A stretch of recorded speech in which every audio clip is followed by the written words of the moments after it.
क्यों नेपाल को फिर हिंदू राष्ट्र घोषित करने की मांग उठी। दोस्तों, आज हम आपको बताएंगे कि कभी हिंदुओं के लिए गर्व का विषय रहा नेपाल आज क्यों बदहाली के साथ साथ वैचारिक रूप से भी एक बेचारा देश बन गया है। बस आप देखते रहिए द कर्मा। दोस्तों, आपको बता दें कि साल 2008 में नेपाल ने हिंदू राष्ट्र के दर्जे को खत्म करते हुए खुद को एक सेक्युलर देश घोषित कर दिया था। लेकिन नेपाल में अब 16 साल बाद एक बार फिर नेपाल को हिंदू राष्ट्र घोषित करने की मांग हो रही है। पिछले हफ्ते ही राजधानी काठमांडू की सड़कों पर हजारों प्रदर्शनकारी उतरे और नेपाल में राजशाही की वापसी और उसे फिर से हिंदू राष्ट्र बनाने की मांग की।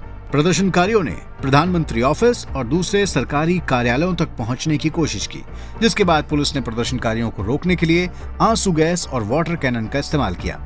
ये प्रदर्शन नेपाल की राष्ट्रीय प्रजातंत्र पार्टी के नेतृत्व में हुआ। इस दौरान लोग नारे लगा रहे थे, हम अपने देश और राजा से अपनी जान से ज्यादा प्यार करते हैं, गणतंत्र को खत्म कर राजशाही को देश में वापस लाओ। इस प्रदर्शन में पुलिस लाठीचार्ज और अफरा तफरी के बीच कई लोग घायल हुए, लेकिन प्रदर्शन का दौर खत्म नहीं हो रहा है। लोग लगातार राजशाही और हिंदू राष्ट्र के समर्थन में सड़क पर उतर रहे हैं। गौरतलब है कि नेपाल में 2006 में राजशाही के खिलाफ विद्रोह तेज हो गया था। कई हफ्तों के प्रदर्शन के बाद तत्कालीन राजा ज्ञानेंद्र को शासन छोड़कर सभी ताकत संसद को सौंपनी पड़ी थी। उसके बाद 2007 में नेपाल को हिंदू राष्ट्र से धर्मनिरपेक्ष देश घोषित कर दिया गया था और फिर 2008 में आधिकारिक तौर पर राजशाही को खत्म कर चुनाव कराए गए, जिसके साथ वहां 240 साल से चली आ रही राजशाही का अंत हो गया था। लेकिन 2008 के बाद नेपाल में 16 साल में 13 सरकारें बन चुकी हैं। राजशाही खत्म होने के बाद नेपाल की वित्तीय स्थिति बिगड़ती जा रही है। देश की हालत खस्ताहाल हो रही है।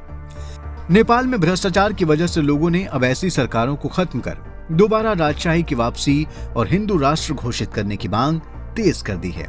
यही नहीं, चीन के दखल के कारण नेपाल में वामपंथियों का प्रभाव बढ़ा है, जिसके कारण मुस्लिमों को भी अपने प्रभाव को बढ़ाने का मौका मिल गया है और वो अपनी कट्टरता को भी बढ़ा रहे हैं।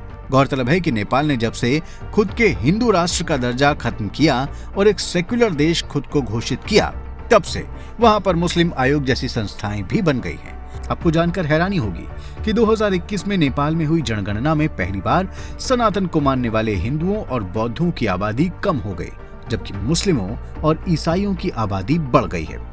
दोस्तों, यहाँ एक और बात गौर करने वाली है कि चीन के दखल के बावजूद आज भी भारत और भारतीय राजनीति में हो रहे बदलावों का नेपाल पर गहरा असर पड़ता है।